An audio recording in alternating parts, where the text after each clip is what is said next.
उद्धार के लिए बपतिस्मा आवश्यक नहीं है। पिछली क्लास में हमने पढ़ा था कि रोमी सूबेदार कुरनेलियुस ने पतरस को बताया कि उसने उसे क्यों बुलाया है। तब पतरस को पूर्ण रूप से विश्वास हो गया कि परमेश्वर ने उसे अन्य जाति तक सुसमाचार पहुंचाने की जो आज्ञा दी थी वो वास्तविक थी और उसमें कोई संदेह नहीं था। प्रेरितों का 10:34। तब पतरस ने मुंह खोलकर कहा, अब मुझे निश्चय हुआ कि परमेश्वर किसी का पक्ष नहीं करता, वरन हर जाति में जो उसे डरता और धर्म के काम करता है वह उसे भाता है। जो वचन उसने इजरायलियों के पास भेजा, जिसे उसने यीशु मसीह के द्वारा जो सबका प्रभु है शांति का सुसमाचार सुनाया, वचन सुने बिना कोई विश्वास नहीं कर सकता, जैसे रोमियो का 10:17 में लिखा है। और पतरस ने उसी वचन का प्रचार किया। जहां तक राष्ट्रीयता और नस्ल का संबंध है, परमेश्वर कोई पक्षपात नहीं करता। जब पाप और उद्धार की बात आती है तो कोई भेद नहीं, जैसा रोमियो के 2:11 और 10:11 से 13 में लिखा है। सभी मनुष्यों का एक ही सृष्टि करता है, जैसा प्रेरितों के 17:26 में लिखा है। और सभी मनुष्यों का एक ही उद्धार करता है, जैसा प्रेरितों के 4:12 में लिखा है। पतरस ने यहां कहा, जो उससे डरता है और धर्म के काम करता है वह परमेश्वर को भाता है। तो यहाँ पतरस ये नहीं कह रहा था कि कर्मों के द्वारा हमारा उद्धार होता है, नहीं, क्योंकि आगे 43वीं आयत में पतरस ने स्वयं कहा है जो विश्वास करेगा उसी का उद्धार होगा।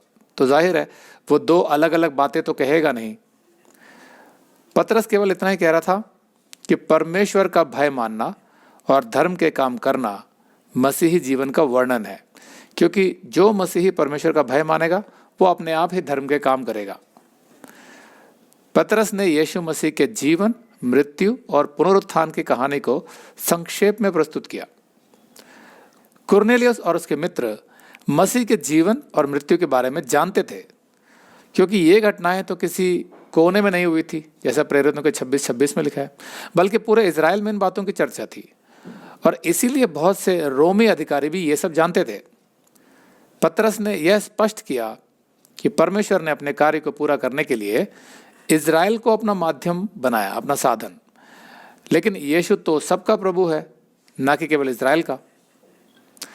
इजराइल राष्ट्र की स्थापना के समय से ही परमेश्वर ने यह स्पष्ट कर दिया था कि आशीष, यानी सारे जगत की जो आशीष होगी वो इजराइल की ओर से होगी, सारे संसार के लिए, जैसा उत्पत्ति 12:1-3 में लिखा है। शायद पहली सदी में सुसमाचार के प्रसार में सबसे बड़ी बाधा यहूदी और अन्य जातियों का संघर्ष था। अधिकांश शुरुआती विश्वासी यहूदी थे और वे अन्य जातियों के साथ संगति करने के बारे में सोचना भी निंदनीय समझते थे। परंतु परमेश्वर ने पतरस से कहा कि वो सुसमाचार को एक रोमी के पास ले जाए, और पतरस ने अपने बैकग्राउंड और व्यक्तिगत भावनाओं के बावजूद भी, जो उसका भोजन से संबंधित था, परमेश्वर की आज्ञा मानी।